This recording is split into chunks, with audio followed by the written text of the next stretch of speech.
So guys, while we await for the court to tell us who actually won the 2023 presidential election, Bola Ahmed Tinubu has been sworn in as the new president of Nigeria. His speech during the inauguration has raised so many eyebrows as some people commended him, while others doubt if he has the ability to accomplish all that he promised. An analyst is here to take us through. Listen to this. President of Nigeria has never been an easy job in a vast country riven by divisions, political, ethnic and religious. And yet, as President Tinubu takes over the role today, he must be keenly aware that he has a more challenging inbox than most of his predecessors. You're right, Charles. Well, he will have to deal straight away with an economy in crisis and a country mired in insecurity where long-running divisions are increasingly marked by violence.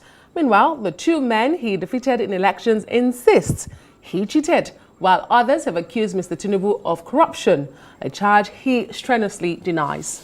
And of course, you were there at that. I mean, you covered it. I was watching you on television, mesmerized as always by your Thank you, by your coverage. But I mean, what was the mood like in that place? Obviously, lots of his supporters there. Indeed, ecstatic. Like I did say throughout my hits today, the weather played a role. You know, initially before the proper ceremony started, we had showers of rains in the nation's capital. Yes, it was damp and I detected it through my window, through the safety of my room. Lucky you. Some of us had to be on the ground, Charles. It was calm, it was sober. And then, luckily for us, you know, again, setting the mood to say perhaps there's hope. And then we had the sunshine. And the atmosphere completely changed. That lifted the mood. It did lift the mood. Right. The Eagle Square was filled to capacity. Some would say the Eagle Square can sit 5,000 people. Some would say more. We had serious security on the ground, but I can tell you that ordinary Nigerians at some point still found their way beyond the barricade of the security people. Right. Yes, it was indeed ecstatic. It was some sort of carnival. Again, it was his supporters, party leaders, dignitaries from across the world who had come to see this historic moment in Nigeria. A historic moment indeed. And let's take a listen to Nigeria's new president, Bola Tinubu, delivering a part of his inaugural speech earlier today. Senior auditor and company treasurer, he left. Our administration will govern you only on your behalf, but never rule over you.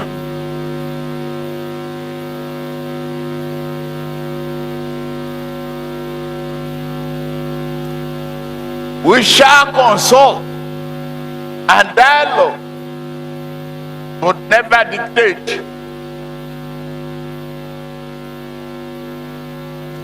We shall reach out to all, but never put down a single person for holding view contrary to our own.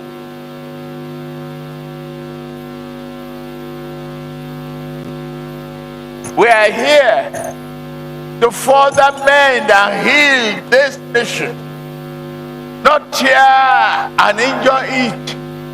Principles that will guide our administration are very simple.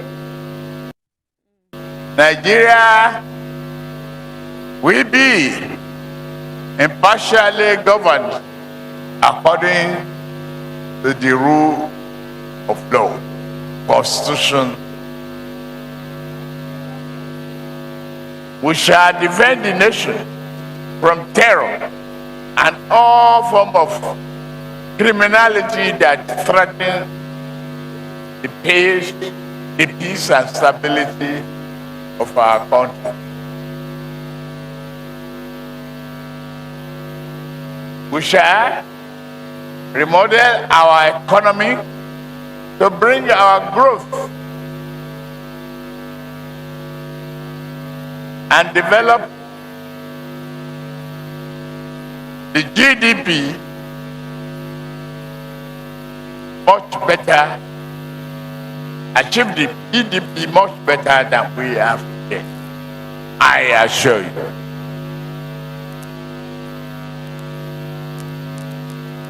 Do that through job creation, food security, and an end to extreme poverty.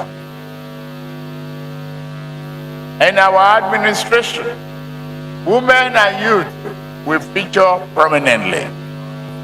Our government will continue to take proactive steps, such as championing a credit culture, to discourage corruption while strengthening the effectiveness and efficiency of the various anti-corruption agencies.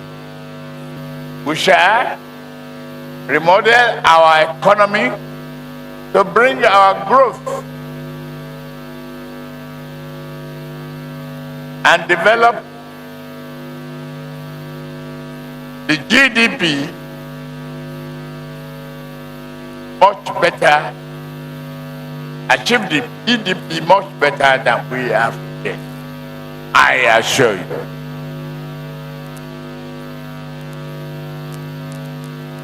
Do that through job creation, food security, and an end to extreme poverty. In our administration, women and youth will feature prominently. On fuel subsidy, unfortunately, the budget that I've glimpsed before I assume office and what I've heard is that no provision is there for fuel subsidy. And that's Nigeria's new president, Bola Tinubu, there delivering a part of his inaugural speech earlier today. Well, let's bring in a Rise political editor, Sumner Sambo, who was there at the inauguration. Good to see you, Sumner. Long day for you, no doubt, but thank you very much indeed for coming in. And let me just say that in a moment we'll have Hannatu Musawa, who is one of the spokespersons of the APC Presidential Campaign Council. But just give us a flavor of what you experienced there today. And it's a historic day. Yeah, very historic, because we're having a party that was in opposition in 2015, enjoying 8 years of smooth, term, and then handing over to someone from the same party, even when a lot of analysts had not given this political party, the chance when it came into power in 2015. The assumption was that once Buhari was going to go in 2023, he would be going with the APC. But here we are with Bola Tinubu assuming power today.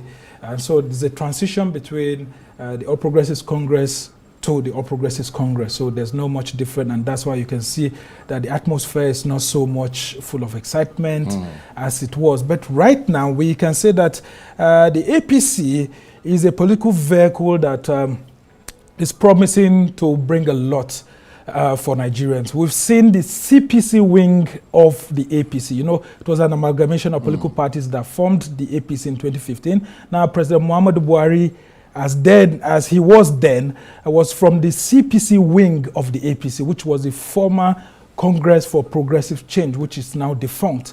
And Bola Tinubu is coming from the Action Congress of Nigeria, the ACN wing of the APC. Now, there has always been this debate within the APC itself, if indeed the true progressives in the APC are actually the CPC wing or the ACN. Now, the ACN wing have over time called themselves the progressives. When the PDP was in power, they had often termed the PDP to be conservatives, and that they were a line or a group of progressives that moved from the Alliance for Democracy, AD, to then Action Congress, and then Action Congress of Nigeria, to merging a little bit with Labour Party, and then before they came into the what we now have as the APC. And Tinubu had been the leader of these progressives, people who thought that the country should be run on a different platform, focusing more on economic liberalism. And Tinubu is someone who is open to the markets. He believes in a free market economy. He's someone who believes that Nigeria's potentials can actually be achieved better through market liberalism than what we had. But if you look at the sort of government that then President Buhari ran, he ran a socially centered kind of economy where instead of allowing the free market economy to move, he centered more on socialism, providing welfare for a lot of people, building a welfare state. Now, the sort of government that we're going in is going to be different because Bola Tinubu is someone who actually opens his doors to those who can actually invest more in the Nigerian economy. Politically, this is someone who came into the Nigerian political scene in 1992. That was his debut as someone who was coming as an oil executive into the political terrain, and he emerged the senator for Lagos West then. And in 1992, because of the nature of that aborted Third Republic, he almost became president of the Senate. He entered into the political platform of then former Chief of General Staff, Shehu Musa Yar'Adua. And that political family was called the People's Front. It was a very formidable political front. And I can tell you that up till now, because of how powerful that political machinery was, most of the people that have been in government since 1992 have still been under it. Talk of people like in the outgoing government, you have people like Boss Mustafa, you have people like Tinubu himself, Iyorchia Ayu, and so many of them, Atiku Abubakar, all of them are from the same political family. And so, although they've gone their separate ways. Separate ways, but the ideologies that brought them into politics. Don't forget in 1992 when then head of state, military head of state, Ibrahim Babangida had outlawed the older politicians, there was a group of people that were called the new breed politicians who were brought into place to replace the old people like Adamu Chiroma and then Shehu Musa Yar'Adua and all of that. Now, these particular people, you're saying Tinubu, Atiku Abubakar, Iyorchia Ayu, and a whole lot of them, Boss Mustafa, these were the new breed politicians, and now they've been here for a long period of time. So, what sort of presidency should we be expecting from Bola Ahmed Tinubu? That's a good question. It would be a sort of a left to the center kind of government. So center-left. Yes, center-left kind of government. People who are progressive in their ideology, who focus on free market economy, but who are not going to be too swift in taking certain reforms. Because the conservatives within the Nigerian political system are still in large numbers, and that if they go too much into opening the economy, being liberalist and all of that, there is a welfare consciousness. And that has to be driven. Indeed. And the expectations are high, aren't they, from Nigerians for President Bola Tinubu? It is called Giant of Africa for a reason, demographic-wise and, of course, economy-wise. You asked the question just a moment ago, the sort of presidency we should be expecting. I think he made some profound statements today in his inaugural speech. What was the high point for you? I mean, I heard him say, we will govern on your behalf, but never over you. Yeah, I mean, that's what really struck me most was when he said that he won't be dictatorial. And that he would love to hear from the people, because that's the major problem with our leadership. I mean, just yesterday I had a conversation with former President Goodluck Jonathan, and he said one of the major problems that we have is that listening ears. Most of our leaders just assume that they are high above there and they don't need to listen to people. And he almost had those issues when he almost had that mistake himself, when he removed failed subsidy on the 1st of January 2012. And you know what happened? This same Bola Ahmed Tinubu led lots of protests here and there.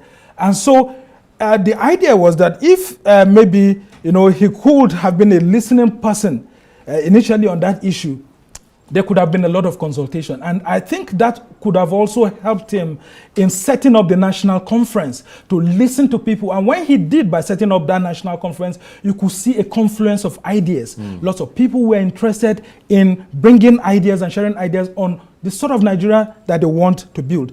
When I listened to President Bola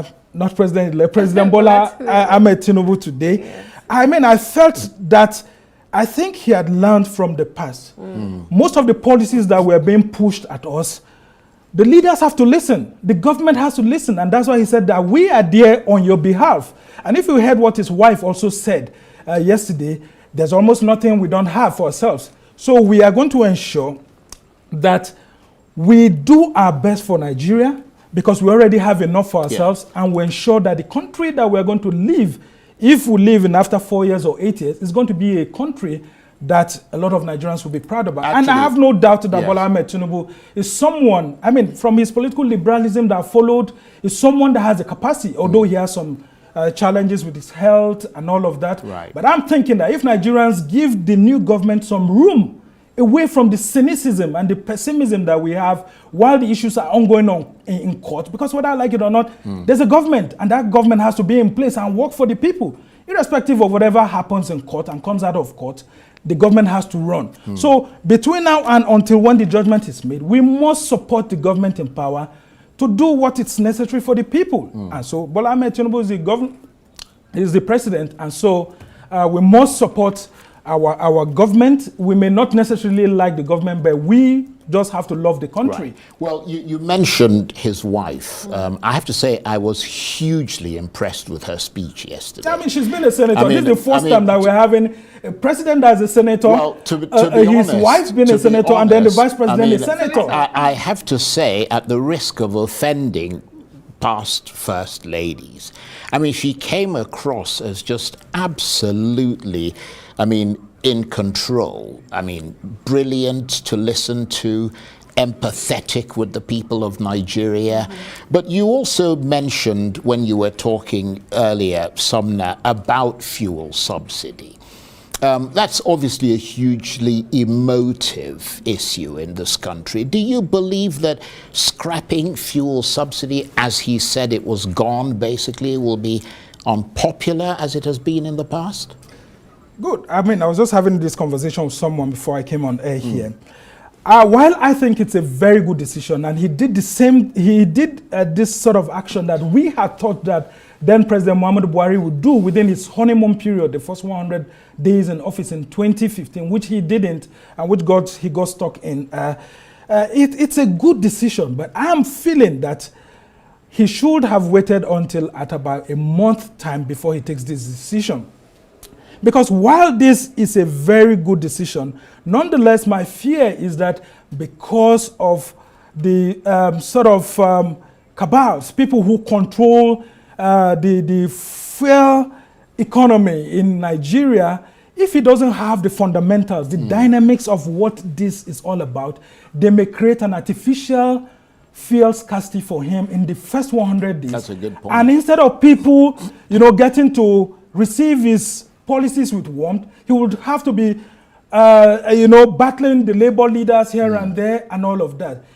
Did he do his research very well? I know he has, I think it's one of his family members, Wale Tinubu, who used to run Oando before, the Oando had issues. Nonetheless, this fuel subsidy issue is something that needs to be understood critically before such a decision will be undertaken. Because if these marketers, the fuel marketers, gang up against his government within the next 3 months, Bola Ahmed Tinubu will be battling with how to control the narrative and how to, allow Nigerians to receive his policies from a good perspective, rather than, it flowing naturally. Because these fuel marketers have held the nation to ransom. Don't forget, when Muhammadu Buhari campaigned in 2014, he said that fuel subsidy is a fraud. So the question is, at what point in time did Muhammadu Buhari then decide, while in government for 8 years, that fuel subsidy was no longer a fraud, to the extent that his government has spent more in terms of subsidy payments than other government? That's because when you get into government, the fundamentals are different. You see things that are laid before you. The security implication is there. The economic implication is there. The social implication is there.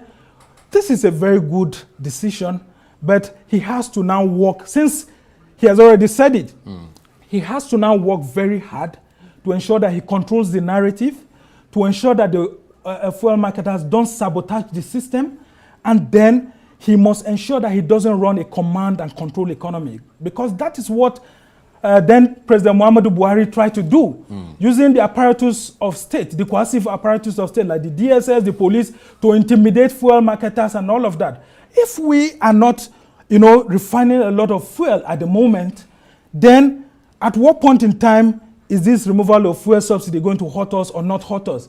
The Dangote refinery is going to come on stream in July. Does the new president have all the fundamentals on his table to actually take a good decision? Because taking a decision as a presidential candidate is different from taking a decision as president-elect, and then different from taking a decision as president in power. Because some of the things you said during campaign or as president-elect may be a different ball game when you come into power. So, and all of this will be on his table from tomorrow. So we expect Bola Tinubu to first get a very good economic team, ensure that he listens to his advisors, and we can only wish him well, because this country belongs to all of us, and we must be patriotic towards our country, irrespective of the kind of government that we have. I'm sure we'll have you back soon enough to talk about that cabinet, because that's going to be key, isn't it? Yeah, I mean, there will soon be infighting between the governing party. This happens every now and then. I thought it had already Tinubu's men and those who were in Buhari's men who still want to be in the government. Yeah. And of course, those who campaign. Because people must people have to be rewarded. Yes. I mean, that's what politics is all about. Thank you, Somna. Our politics editor.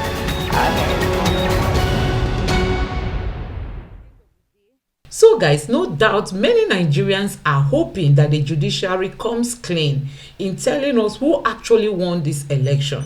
We are hoping that the judiciary does the needful by ensuring that this court process is being done, without any form of partisanship.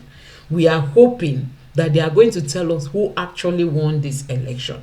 Let me know what you think about Bola Ahmed Tinubu being the president of Nigeria and his ability to accomplish all that he has promised. Please don't forget to subscribe to my channel, turn on the notification bell. Please give this video a like so that YouTube can recommend it to others. And let me know what you think in the comment section below. Thank you.